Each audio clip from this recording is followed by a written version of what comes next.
Hello and welcome to the first episode of the AutoTrader Podcast. My name is Wandile Sishi and I'm joined here by superstar journalist Sean Nurse, and of course we got Rob Diering. In today's show we got 4 super exciting segments for you guys. The first one's called It Couldn't Be Me. Then we're just going to run into 3 more segments, namely Hot or Not, This Week in Cars, and Hot Tech, Bad Tech. Boys, how was you guys' break? I mean, 2024? I didn't really take too much of a break. I've got my big break coming up in Feb, but I played a bit of golf, took some time away from the car scene, drove cars in any case, but yeah, I tried to just unwind. It was good. Did your eyes start twitching like withdrawal symptoms from new cars? Well, I actually had more cars to drive in the festive season than I ever have, so I think I was a bit overstimulated trying to put some mileage on some vehicles, but it was interesting. It was informative, should I say. The only car I drove this past break was really just a Bucky. So I've been trying out. That's unusual. Yeah, super unusual for me. But I was trying out like a different kind of trying to see if this is something for me. And I can totally tell you right now that coupe is always going to be my first love. I don't know how you guys do that. Yeah. I don't know how you guys do Buckies. Anyways, moving on. Oh, thanks. I had a great holiday. You've been telling me about your holiday all morning, Rob. Rob. Like the way you introduced me, like, of course, Rob Diering. Like, people just know who I am. But We know who you are. I get Everybody knows. superstar, and it's Rob Diering. Rob Diering. I mean, we did see his roast, so you know. yeah. Well, speaking about my roast, which you can catch on our Instagram channel, I realized that when I went to Zim, I drive the national car of Zimbabwe. Of course, they call it a Fit there, but every other car Inside Zimbabwe is a Honda Jazz. Honda Jazz, Honda Fit. Yeah. Yeah. Testament to what a good car it is. I don't know about that. Sean had some thoughts about your car, and if you haven't seen that video, I highly recommend it because it was my favorite video of this past break. Of the year. For sure, 100%, it's up there. Moving on, boys. So in today's first segment, It Couldn't Be Me, I want to show you guys a few images that had conveyed a feeling inside of me. And I want you guys to just give me your first reaction if you agree with these things within the car culture or if you absolutely hate them. So I'm just going to ask you to put up the first image. So this is the first image that I want to show you guys. Yes. So I don't know if you guys have seen this. It's happened quite a lot in Durban and in the West Rand. I mean, I'm from Durban in the West Rand. But how do you guys feel about people putting on wheels that belong to different car brands? Look, I've been in this scene. I'm a bit too old for the sort of tuner scene now, I would say. But about 10 years ago, when I had modified cars, I had a Subaru with some weird OZ wheels on it. And the guys were putting Bentley Continental GT wheels on Golf 6 GTRs and Golf Rs at the time. And I remember the first time I saw a Golf 7 GTI. Yeah. With Ferrari rims. Ferrari wheels like this. It seems to be a trend, and I see now a lot of the sort of knockoff wheel manufacturers now make Ferrari, Bentley, Porsche style wheels in sort of 100 PCD for these guys to put on their cars. Is this a new thing, like Rob? No, it's not. Just a quick personal story. I remember my first car was a Golf 3 GSX, and I was in some type of bumper bashing or something, and we took it to the panel beater, and the guy fitted GTI mud flaps to my car, and I was like, no, I'm doing what you're basically showing. No, I'm not pretending to be a GTI driver, I promise. I can't afford one. I've noticed that it is definitely I've seen mostly VW drivers do this trend, but personally, it couldn't be me. Ultimately is how I feel about that one. Look, I understand it from a Volkswagen Audi group perspective if they kept it within the family. If you put Audi wheels on a VW, you can't justify it. It's a bit of reaching then, you want to move up. But putting Ferrari wheels on a Polo, it just doesn't make any sense whatsoever. 100%. That makes sense to me. I'm going to the next image. Let's go to the next image, and then you guys tell me how you guys feel about this second trend that keeps creeping up. So This is manuals on a trend, Wendy. So it couldn't be me in the sense that manual versus automatic. Are you guys still? How do you guys feel about that? I'm passionate about this one. Manuals all the way. Yeah, look, I think it's very situation dependent because, I mean, when I drive here in the mornings, it's sort of a 60K commute to get here. So when I have a manual test car, and I'm sitting in traffic, the purist in me slowly dies, and I'm praying for an EV or something in traffic. So it's very situation dependent, but the greatest driving experience of my life was Franschhoek Pass early in the morning in a manual 992 GT3 RS. That sounds amazing. GT3, sorry. I want to hear more about that story. But that's the typical argument that comes up is, oh, manuals don't work in traffic. But it's not that bad. It really isn't that bad. It's not better than an automatic, is what I'm trying to say. And look, I'm going to get lambasted, and a lot of people are going to hate me for saying this, but it just makes sense in today's world to have an automatic, I found. And I get the purists and everyone, and it's definitely more fun to drive a manual. But if I'm buying a car, what are you going to buy? Are you going to buy a manual? Definitely. For me, like we get irritated with our phones when you're busy having a conversation, and next thing Siri answers, and you're like, I didn't call you. I didn't mean for you to pop up. It's the same thing with the automatic. You're busy doing what you're doing, and suddenly it changes. Like, I didn't want you to do that. All right, but with the manual, that can never happen. It can never happen. Yeah. Well, it depends on the car. Like, I don't derive any pleasure like snap changing a Grand R10 from Honda.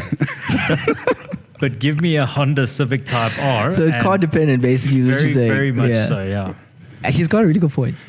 He's got a good point, but you've got to realize Sean is I call him an alien. He's not a normal human being. He drives different cars all the time. For me, if you own your car, like I've already said, the Honda Jazz, I make the most of that experience. You're just going at 40, you're just there switching gears. I'm just make sure that every time I drive, because I'm passionate about cars and automotive, every time I try to drive the best I possibly can drive. It doesn't mean irresponsibility. It doesn't mean fast. But try to have some fun. But it just means I'm hitting the corner, or I'm hitting the braking spot, or I'm accelerating out in the best possible way. Okay, fair enough. Look, I agree. I agree with what you're saying. But in the long term, for me, I found that, just get an automatic. We should put a poll up.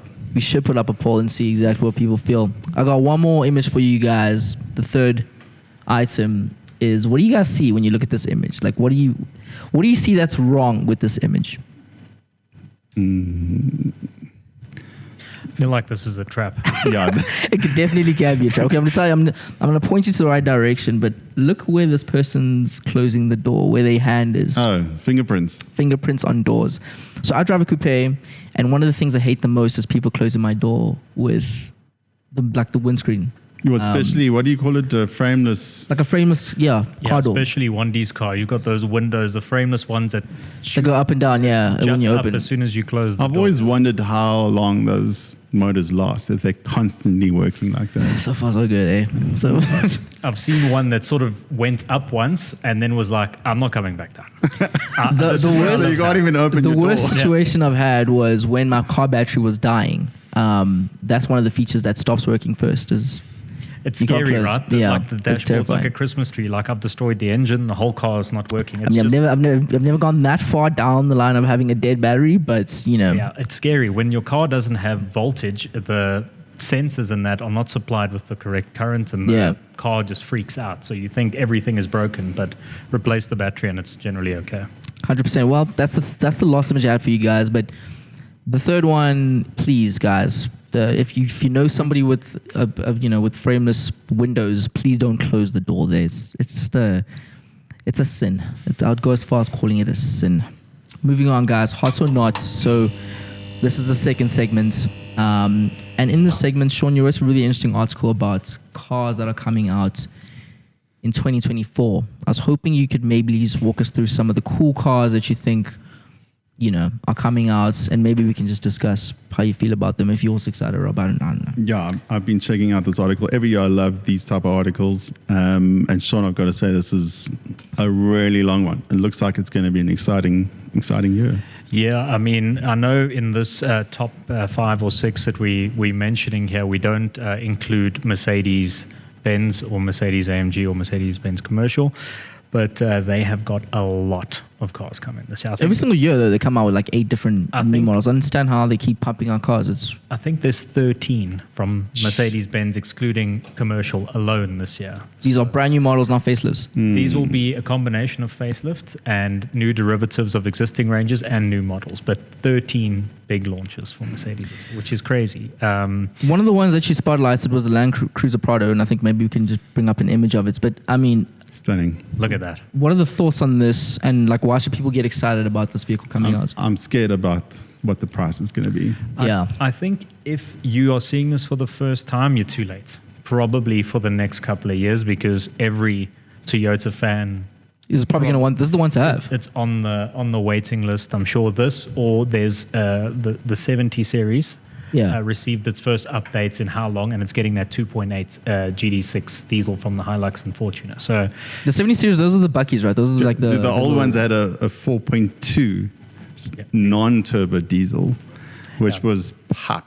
Yeah. well, this is going to be a big upgrade for guys, and I think it's going to make the car even more popular than it already is. I think Toyota. Prado's playing with what? Like, what are the competitors that we? Well, we'll have to see pricing, obviously, but as like a traditional Prado now, sort of 1.5 million rand off-road. It's actually a good question. Is what is the competitor that? I mean, we're talking Like Range Rover here, or like Defenders? G-Wagon, or like Defenders, basically. I would say a Defender. It would have to be a lower spec Defender, but I think it's going to come in cheaper than a Defender. It's really going to, I think, be such a massively popular vehicle, and it will probably occupy its own little niche there in the proper off-road ready segment. 100%. I mean, next on the list, I think you've spotlighted. Let's go with BMW. I mean, the M3 Touring is one of the cars that everyone has been kind of crying about for like a decade now, specifically in South Africa. This year versus an RS6, for instance. I mean, it's the two. I don't know. I mean, I haven't seen this in the flesh. It's going to be interesting to see it in the flesh. But for me, the only brand that's got that station wagon look correct is Audi. Yeah, RS6, they've nailed it, and now there's a new variant of it, which we haven't driven yet, but is apparently quite savage. And then, obviously, M3 Touring, very limited numbers, one of the most gorgeous wagons, I think, Ever made, seen. yeah. You've got X-Drive, you've got space for the dogs. It's the ideal performance car for a family person, but I don't think South Africans like their wagons anyway, so... Yeah, that's true. I mean, the RS6 didn't do too great, I think, in our markets, but let's see what happens here. I mean, it's a BMW. South Africans love BMWs. Let's see what happens. Moving on, BYD. BYD, what is it? What does it stand for? BYD. B1D. BYD, yeah. Build your dreams. Build your dreams, yes. Is that what it stands for? Yeah. Yeah. I didn't actually know that. It is the world's biggest electric car producer. Yeah, Bigger so than Tesla. surpassed Tesla. And Tesla had a good year, better than expected, not quite as good as Elon's hopes, but Well, their Model Y, from what I understand, was the best-selling car in the world in the first quarter of 2023. So That's incredible, yeah. So BYD coming to South Africa, what does that even mean? What are they bringing in? And should, the Havals and everybody else sort of be worried that the biggest is coming into the market? I think if you're selling EVs in SA, you should be a bit concerned about BYD coming in. They've got the Atto 3, which was launched last year. We haven't got to drive it. I haven't seen any. It's been what quite, is a Atto 3? Is a hatchback crossover? It's like a crossover. Yeah. Yeah. So- And then they're launching the Dolphin this year. That's the big news, which is going to be their affordable EV, which is going to take on the likes of the Aura Cat and the EX30 from Volvo in terms of pricing. So And I'm that's- assuming we can expect the same aggressive. It's Chinese, right? Yeah. Chinese Yes, price points Yeah. we've seen. Yeah, so they come in with a very competitive product in terms of pricing. Yeah. I think it's good news.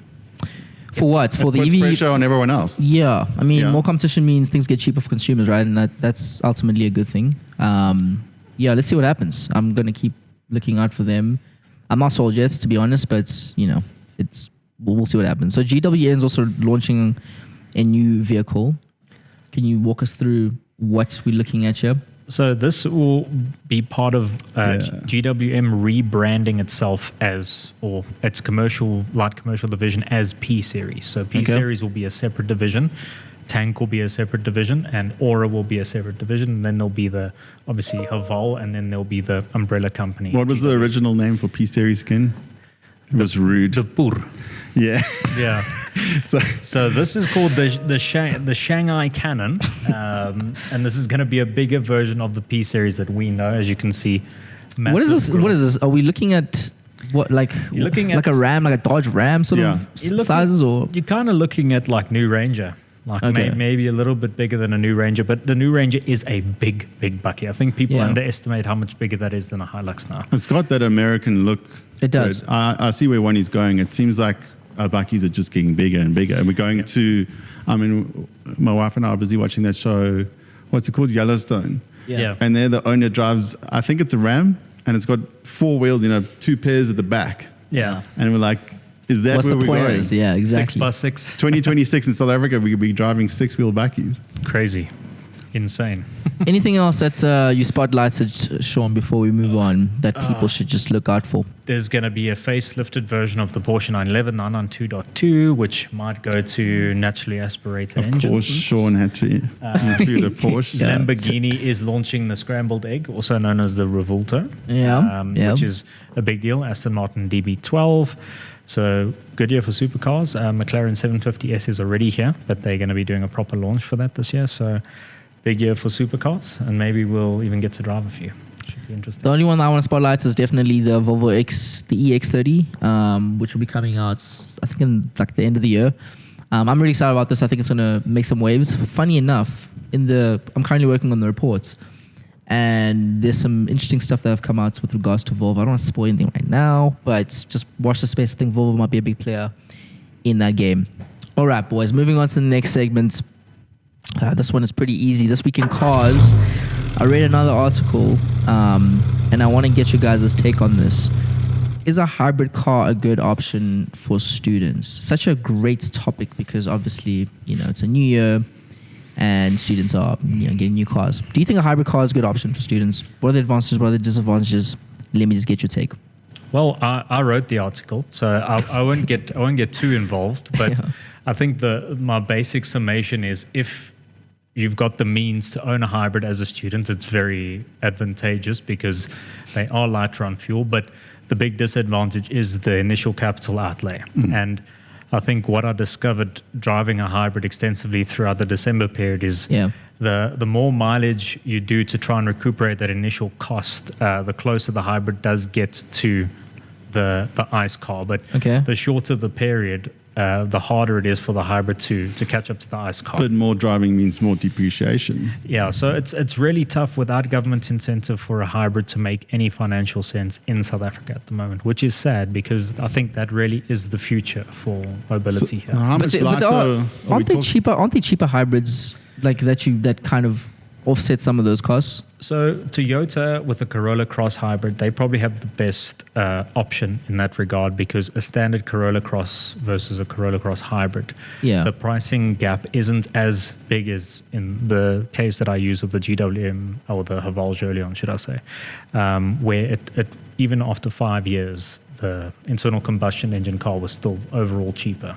to own. So Corolla Cross Hybrid is one of the outliers in that regard, but until government get in and say, here's an incentive to buy a hybrid, I don't think consumers will adopt them in mass because they're just not as cheap overall. The other thing with the student car, traditionally, it's normally quite a small car. So what are the small hybrids out there? The only thing that comes to mind is a Fit hybrid, and that's certainly not... That's 550,000. I mean, that's a ridiculous price. So... I think the answer to your question is if the parents are paying for it, yes. If you any car that your parents are paying for, if you're paying for it, I think I don't know, your i10. What else is good? Let me do an exercise where we exclude cost as the only thing that's going to determine if you make this decision. What are the advantages and disadvantages of the two, of a hybrid versus an ICE? And I think that's more of where I wanted to get a little bit of insight in. Well, a hybrid is, firstly, it's silent in low speed operation, which I think everybody can appreciate. I know when I leave... Not everyone. Well, Wandile wants the neighborhood to know. Well, when you leave your estate in the morning, it's nice to crawl at a silent pace. And then when you've got the combination of internal combustion and electric power, you've got, especially with these series parallels that we using here, where we aren't actually charging the battery, where the engine's charging the battery, you've got really good efficiency. So you've got great fuel consumption, you've got Like silent how good? operation. So that Jolyon. So I was doing 5.8 liters per 100 kilometers, and that's a 1.5 naturally aspirated petrol combined with an electric motor. And then the Jolyon 1.5 turbo petrol, I was averaging 9.1. So it's a big difference in fuel consumption. So 40%? Is that too much? It's far too much, because even after 5 years of ownership with interest included, the ICE car was about 70,000 Rand cheaper overall. So is a hybrid a good option for students? Final verdicts. At this stage, no. But yes, if your parents have got money. But if your parents have got money, ask them for an M2. It'll be great. 100%. Rob, thoughts? No. I'm a fan of hybrids, but for a student, I think not necessary. cheap and safe. Rather. Cheap and 100%. safe. Cheap, safe, and slow. Yeah. Cheap, safe, and slow. I agree with that. Okay, well, I guess we're all in agreement on this. Last segment I have for you guys, hot take, bad take. This is where we basically take some comments that some of you have posed, and I see if you guys think about, if you agree with the statement. So there's an article, well, there's a video that we recently put on the AutoTrader YouTube page, and it's of the 7 Series. I think Chad was actually driving at the time, and somebody wrote down, so now luxury is tech unacceptable. All this tech is to wow journalists but make life difficult for owners. So for somebody who's, probably driven the vehicle, do you agree with that statement? That the tech is getting out of control in these luxury vehicles, and it's just made to wow journalists. Look, I think you have to look at it from at the end of the day, the brands are making the cars that people want. So if BMW didn't make the car with a 30-inch screen at the back, Mercedes would. Yeah. They're catering for the richest of the rich here. I mean, who do you know that can afford a car that has a 30-inch TV built into its roof at the back? I mean, it's a 7 Series, right? So that's the audience. Ultimately. Yeah, so it's people who like to be driven and occasionally drive their own car. It's a very niche section of the population, but then you get a lot of the brands coming out of China now, like the Cherries and the GWMs. Yep. They've got there's a lot of semi-autonomous driving tech, a lot of infotainment tech coming through into the cheaper vehicles now. So in a way, I think journalists are often irritated by tech. I find it irritating sometimes, especially if a system isn't well integrated or calibrated. But I think the more you drive a car as an owner, the more used to the tech you get. If I get into a car and I've just, let's say, I hopped out of that Jolyon I had and I hopped into a T-Cross, there's an adaptation process that I have to go through, whereas the person who owns that car knows that tech in the car. So you get used to it. You think it's a bad take? You think it's a hot take? This one's going in the bad take. That's a bad take for me. I think tech is progress in cars. So if it wasn't in the car, someone would just buy the car that's got the tech. So, any thoughts, Rob? Is it a bad take? Is it a hot take? I think tech, it's human nature. We use about 20% on a regular basis of what's available. So to Sean's point, just if that 20% gets better and makes your daily life better, great. But I do think OEMs are trying to brag and say, look at all this cool thing, and shove like 100 tech items in one car just so it looks cool on paper. But on a daily basis, it doesn't really make a difference. Bad take then. Or good take? No, I'm a fan of tech, but I just think it's becoming a on paper thing versus a real life thing. I think I'm actually on. I always complain that there's unnecessary tech in cars, which is boosting up prices and making the entry price for many cars too much now. But to your point, if the tech makes sense, and if I'm buying a 7 Series, put everything in it. You know what I mean? Absolutely, yeah. But if it's just a kind of entry level car, so I think it's a medium tech. I'm okay with it being a medium. Put everything in it, but it's still got to be a good car. I mean, I drove the XJ Jag a while ago, which is a super expensive car. Yeah. Packed with tech. And I was parked on the incline and changed it from park to drive, and the whole thing jerks. And you're thinking like, the Queen could be sitting in the back seat. It shouldn't jerk when you change it from park to gear. Like, make sure the fundamentals are right first. 100%. Well, gentlemen, that's pretty much all the time we have for today. But yeah, I'll see you guys Ready? next week. That You was guys quick. ready for the 2024 F1 season? Yes. Can't wait. Go Alonso. Let's see what happens. But Lewis. until then, see you next time.